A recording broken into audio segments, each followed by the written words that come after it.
ಎಲ್ರಿಗೂ. ವೀಕೆಂಡ್ ಬಂತು, one day trip ಎಲ್ಲಿಗೆ ಹೋಗೋದು ಅಂತ ಯೋಚನೆ ಮಾಡ್ತಿದ್ದೀರಾ? ಬನ್ನಿ, ಇವತ್ತು ನಾನು ನಿಮಗೆ ಒಂದೊಳ್ಳೆ ಟ್ರಿಪ್ ಎಕ್ಸ್ಪೀರಿಯನ್ಸ್ ಹೇಳ್ತೀನಿ.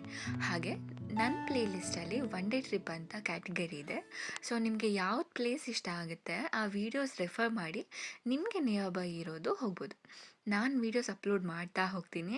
ಇನ್ನೂ ಸಬ್ಸ್ಕ್ರೈಬ್ ಆಗಿಲ್ಲ ಅಂದರೆ ಬೇಗ ಆಗಿ. ಹಾಗೆ ವೀಡಿಯೋಸ್ ಇಷ್ಟ ಆದರೆ ಲೈಕ್ ಮಾಡಿ. ಬ್ಯಾಂಗ್ಳೂರ್ ಅಂತ ಬಂದರೆ ಫಸ್ಟ್ ಸನ್ರೈಸ್ ವ್ಯೂ ಪಾಯಿಂಟ್ ಬರೋದು ನಮ್ಮ ನಂದಿ ಹಿಲ್ಸ್. ನಾವು ಎಲ್ಲರೂ ಕೂಡ ಆಲ್ಮೋಸ್ಟ್ ಒಂದು ವಿಸಿಟ್ ಕೊಟ್ಟಿರ್ತೀವಿ. ಇವತ್ತು for a change long ride ಇಷ್ಟಪಡೋರಿಗೆ ಬೆಂಗಳೂರಿಂದ 150 ಕಿಲೋಮೀಟರ್ಸ್ ಇರೋ ಪೇಣುಕೊಂಡ ಸನ್ರೈಸ್ ವ್ಯೂ ಪಾಯಿಂಟ್. ಇದು ಆಂಧ್ರ ಪ್ರದೇಶದಲ್ಲಿದೆ. ಅದ್ರ ಬಗ್ಗೆ ಹಾಗೆ ನಮ್ಮ ಹಿಸ್ಟೋರಿಕಲ್ ಟೆಂಪಲ್ ಲೇಪಾಕ್ಷಿ ಕೂಡ ಕವರ್ ಮಾಡಿದ್ದೀನಿ. ಬನ್ನಿ ದಿನ ಹೇಗೆ ಸ್ಟಾರ್ಟ್ ಆಯಿತು ಅಂತ ನೋಡೋಣ. ನಾವು ಬೆಂಗಳೂರು ಬಿಟ್ಟಾಗ ಬೆಳಗಿನ ಜಾವ 4:45 ಆಗಿತ್ತು.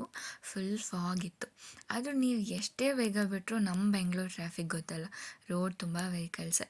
ಸ್ವಲ್ಪ ಸಿಟಿ ಬಿಟ್ಟು ಹೋಗೋವರೆಗೂ ಅಷ್ಟೇ, ಆಮೇಲೆ ಪೂರ್ತಿ ರೋಡ್ ನಿಮ್ಮದೆ.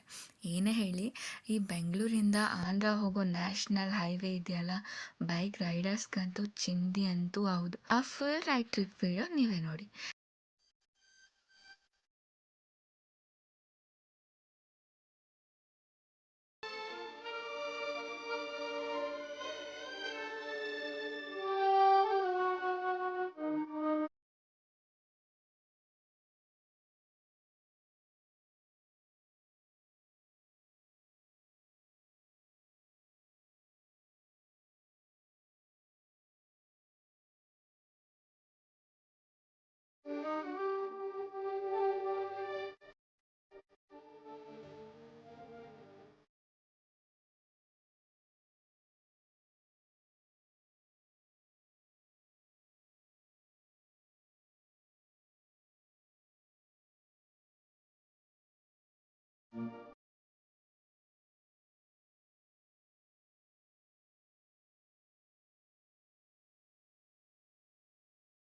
ನಾವು ಸನ್ರೈಸ್ ವ್ಯೂ ಪಾಯಿಂಟ್ ರೀಚ್ ಆದಾಗ 7:30 ಆಗಿತ್ತು. ಫುಲ್ ರೋಡ್ ಎಲ್ಲ ಹಿಮದಿಂದನೇ ಕೂಡಿತ್ತು. ಇಬ್ಬನಿ ಇನ್ನೂ ಬೀಳ್ತಾನೇ ಇತ್ತು. ನಾವು ಲೇಟ್ ಆಗಿತ್ತೇನೋ ಅಂದ್ಕೊಂಡ್ವಿ, ಬಟ್ ಅವತ್ತು ಯಾಕೋ ಸೂರ್ಯ ಮುನ್ಸ್ಕೊಂಡಿದ್ದ ಅಂತ ಅನಿಸುತ್ತೆ. ಸನ್ರೈಸ್ ಆಗೋದು ಸ್ವಲ್ಪ ಲೇಟೇ ಆಯಿತು. ಸೊ ನಾವು ಫಸ್ಟು ಸುತ್ತಮುತ್ತ ಇರೋ ಫೋರ್ಟ್ನ ನೋಡೋಕೆ ಹೋದ್ವಿ. ಹೇಳಬೇಕು ಅಂದರೆ ಈ ಫೋರ್ಟ್ ಇರೋ ಜಾಗ ಅಷ್ಟು ಮೈಂಟೈನ್ ಮಾಡಿರಲಿಲ್ಲ. ಸ್ವಲ್ಪ ನಿರಾಸೆ ಆಗಿದ್ದಂತೂ ಹೌದು. ಸೊ ಎಲ್ಲಾನು ಕವರ್ ಮಾಡಿಕೊಂಡು ನಾವು ಬಂದಿದ್ದ ಡೆಸ್ಟಿನೇಷನ್ ಸನ್ರೈಸ್ ವ್ಯೂ ಪಾಯಿಂಟ್ ಹುಡ್ಕೊಂಡು ಹೋದ್ವಿ.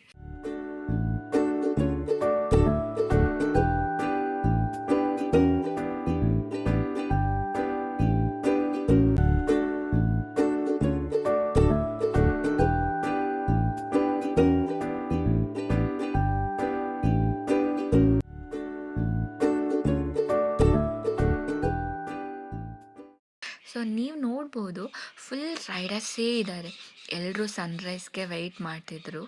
ಅದೇ ಟೈಮಲ್ಲಿ ಒಂದೊಳ್ಳೆ ಟೈಮ್ ಪಾಸ್ ಮಾಡಿಕೊಂಡು ಸೆಲ್ಫೀಸ್, ಬೈಕಲ್ಲಿ ಫೋಟೋಸ್, ಸುರಿಮಳೆ ಅಂತೂ ಆಯಿತು. ಎಲ್ಲದಕ್ಕಿಂತ ಈ ರೈಡರ್ಸ್ಗೆ ಇಂಥ ಒಂದೊಳ್ಳೆ ರೋಡ್ ಸಿಕ್ಕರೆ ಬಿಡ್ತಾರ, 2-3 ಸಲ ಬೈಕಲ್ಲಿ ಹೋಗಿ ಬರೋದೇ ಆಗಿತ್ತು. ನಾವು ಹುಡುಗಿ ಆ ಬೈಕ್ ರೇಸ್ ನೋಡಿಕೊಂಡು ಖುಷಿ ಪಟ್ಟಿದ್ದಾಯಿತು.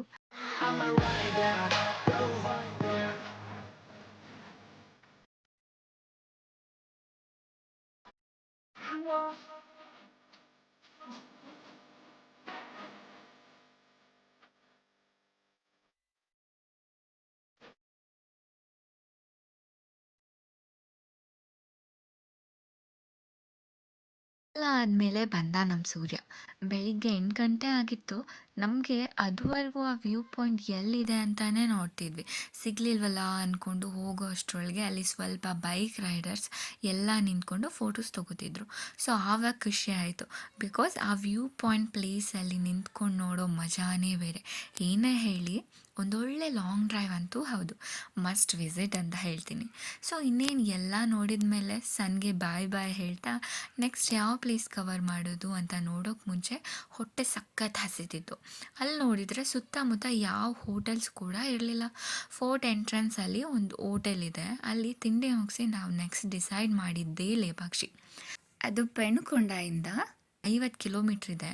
ಹಾಗೆ ಹೋಗ್ತಾ ರೋಡ್ ಮಧ್ಯದಲ್ಲಿ ಒಂದೊಳ್ಳೆ ಟೀ ಕುಡಿದು ಟೆಂಪಲ್ ಎಂಟ್ರಿ ಕೊಟ್ಟಿದ್ದಾಯಿತು. ಲೇಪಾಕ್ಷಿ ಬಗ್ಗೆ ಬಹುಶಃ ನಾವೆಲ್ಲರೂ ಕೂಡ ಸ್ಕೂಲಲ್ಲಿ ಓದಬೇಕಿದ್ರೆ ಇದ್ರ ಬಗ್ಗೆ ಲೆಸನ್ ಇತ್ತು. ಹ್ಯಾಂಗಿಂಗ್ ಪಿಲ್ಲರ್ ಬಗ್ಗೆ. ಇದ್ರ ಹಿನ್ನೆಲೆ ಹೇಳೋದಾದರೆ, ರಾಮಾಯಣದ ಪ್ರಕಾರ ಸೀತೆನ ರಾವಣ ಅಪಹರಿಸಿದಾಗ ಅವಳ ರಕ್ಷಿಸೋಕೆ ಜಟಾಯು ಅನ್ನೋ ಗರುಡ ರಾಜ ಯತ್ನಿಸುತ್ತೆ. ಆವಾಗ ರಾವಣ ಜಟಾಯುನ ಗಂಭೀರವಾಗಿ ಗಾಯಗೊಳಿಸಿ ತಲೆ ಇಲ್ಲದ ಸ್ಥಿತಿಯಲ್ಲೇ ಅಲ್ಲೇ ಬಿಟ್ಟು ಹೋಗ್ತಾನೆ. ಅದೇ ಸಮಯಕ್ಕೆ ರಾಮ ಮತ್ತು ಲಕ್ಷ್ಮಣ ಜಟಾಯುನ ಹುಡಿಕೊಂಡು ಬಂದಾಗ ಗಾಯ ಆಗಿದ್ದ ಜಟಾಯು ರಾವಣನಿಗೆ ಸೀತೆ ಬಗ್ಗೆ ಮಾಹಿತಿ ನೀಡ್ತಾರೆ. ಹಾಗೆ ತನ್ನ ಪ್ರಾಣನ ತ್ಯಾಗ ಮಾಡ್ತಾನೆ. ಆಗ ರಾಮ ಅವನಿಗೆ ಲೇಪಾಕ್ಷಿ ಅಂತ ಕರೀತಾರಂತೆ. ತೆಲುಗುವಲ್ಲಿ ಲೇ ಅಂದರೆ ಹೇಳು, ಪಾಕ್ಷಿ ಅಂದರೆ ಪಕ್ಷಿ ಅಂತ. ಹವೆವರ್ ಪ್ರತಿಯೊಂದು ಶಿಲೆ ಕತೆ ಹೇಳೋದಕ್ಕೆ ಅಲ್ಲೇ ಗೈಡ್ ಇರ್ತಾರೆ. ಹಾಕಿ ಆಲದ ಪದವನ್ನು ಸೌಟ್ನಲ್ಲಿ ಸ್ವಲ್ಪ ಸ್ವಲ್ಪ ನಿಧಾನವಾಗಿ ಬಡಿಸ್ತಾ ಇದ್ರೆ ಈಶ್ವರ ಪಾರ್ವತಿ ದೇವರ ಪರೀಕ್ಷೆ ಮಾಡೋಣ ಅಂತ ಅವ್ರು ಹುಟ್ಟಿರೋ ಸೀರೆ ಕಳಕ್ ಜಾರ ಸೀರೆ ಕಳಕ್ ಜಾರಿದ್ರು ಅವ್ರಿಗೆ ಸೀರೆ ಮೇಲೆ ಜಾಸ್ತಿಲ್ಲ ಭಕ್ತಿಯಿಂದ ಏಕಾಗ್ರತೆಯಿಂದ ಬಡಿಸ್ತಾರೆ. ಅವಾಗ ಈಶ್ವರ ಭಕ್ತಿಗೆ ಮೆಚ್ಚಿ ನಾನೇ ಬಂದಿರೋದು ಅಂತ ಈ ಥರ ನಿಜರೂಪ ತೋರಿದ ಈಶ್ವರ. ಅವಾಗ ಅವ್ರಿಗೆ ಬ್ಲೆಸ್ಸಿಂಗ್ ಕೊಡ್ತಾರೆ, ನೀನು ಅನ್ನಪೂರ್ಣೇಶ್ವರಿ ದೇವಿಯಾಗೆ ಬಂದಿರೋದು. ಇದನ್ನ ನಡೆದಿರೋದು ಎಲ್ಲಿ ಅಂದರೆ ಕಾಶಿನಲ್ಲಿ ನಡೆದಿರೋದನ್ನ ನಮ್ಗೆ ಇಲ್ಲಿ ತೋರಿಸ್ತಾರೆ. ಆಮೇಲೆ ವರ ಕೊಡ್ತಾರೆ, ನಾನು ನಿನ್ನೆ ಮದುವೆ ಮಾಡ್ತೀನಿ. ಮದುವೆ ಬಂದು ಕೈಲಾಸದಲ್ಲಿ ಹಾಕಿದೆ. ಆ ಸ್ಟೋರಿ ಇವಾಗ ಇಷ್ಟ ನೋಡ್ಬೋದ ಕಲ್ಯಾಣ ಮಂಟಪ ಇಲ್ಲಿ ವರ ಕೊಟ್ಟ ಅಲ್ಲಿ ಮದುವೆ ಮಾಡ್ಕೊಂಡಾಗ ಸ್ಟೋರಿ ಎಲ್ಲ ನಮ್ಗೆ ಇದಕ್ಕೆ ಅನ್ಕೋತಾರೆ ಲಿಂಕ್ ಕೊಡ್ತಾರೆ. ಇನ್ನೊಂದು ಪಿಲ್ಲರ್ ನೋಡಿದ್ರೆ ನೀವು ನೋಡ್ತಿರ್ಬೋದು ಲೇಪಾಕ್ಷಿ ಟೆಂಪಲ್ ಎಷ್ಟು ದೊಡ್ಡದಿದೆ ಅಂತ. ನಾವೆಲ್ಲ ಸ್ಕೂಲಲ್ಲಿ ಓದಿದಂಥ ಹ್ಯಾಂಗಿಂಗ್ ಪಿಲ್ಲರ್ ಹತ್ರ ಎಲ್ಲರೂ ತಮ್ಮ ದುಪ್ಪಟನ ಇಟ್ಟು ಚೆಕ್ ಮಾಡ್ತಿದ್ರು. ಎಲ್ಲರೂ ಕುತೂಹಲದಿಂದ ನೋಡ್ತಿದ್ದಂತೂ ಹೌದು. ಲೇಪಾಕ್ಷಿ ಟೆಂಪಲ್ ಪಕ್ಕದಲ್ಲೇ ಜಟಾಯು ಮರಣಗೊಂಡಂಥ ಸ್ಥಳ ಇದೆ. ಅದಕ್ಕಿಂತ ಮುಂಚೆ ಬನ್ನಿ ಲೇಪಾಕ್ಷಿ ಟೆಂಪಲ್ ಹೇಗಿದೆ ಅಂತ ತೋರಿಸ್ತೀನಿ.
ನೋಡಿದಾಯ್ತಲ್ಲ, ಬನ್ನಿ ಜಟಾಯು ಇರೋ ಪ್ಲೇಸ್ ಹೋಗೋಣ. ಲೇಪಾಕ್ಷಿ ಟೆಂಪಲಿಂದ ಜಸ್ಟ್ 2 ಮಿನಿಟ್ಸ್ ಡ್ರೈವ್. ಎಂಟ್ರೆನ್ಸ್ ಒಬ್ಬರಿಗೆ 10 ರೂಪಾಯಿ ತಗೋತಾರೆ. ಮುಂಚೆ ಎಲ್ಲ ಜಟಾಯು ಇರೋ ಹತ್ರನೇ ಅಲೋ ಮಾಡ್ತಿದ್ರಂತೆ, ಬಟ್ ಇವಾಗ ಡಿಸ್ಟ್ರಿಕ್ಟ್ ಕಮಿಷನರ್ ಆದೇಶದಂತೆ ಅದ್ರ ಹತ್ರ ಹೋಗೋಕೆ ಬಿಡಲ್ಲ. ಸ್ವಲ್ಪ ದೂರದಲ್ಲೇ ನೀವು ನೋಡ್ಬೋದು. ಅಲ್ಲಿ ಜಟಾಯು ಪಾದದ ಫೂಟ್ ಪ್ರಿಂಟ್ ಕೂಡ ಇದೆ.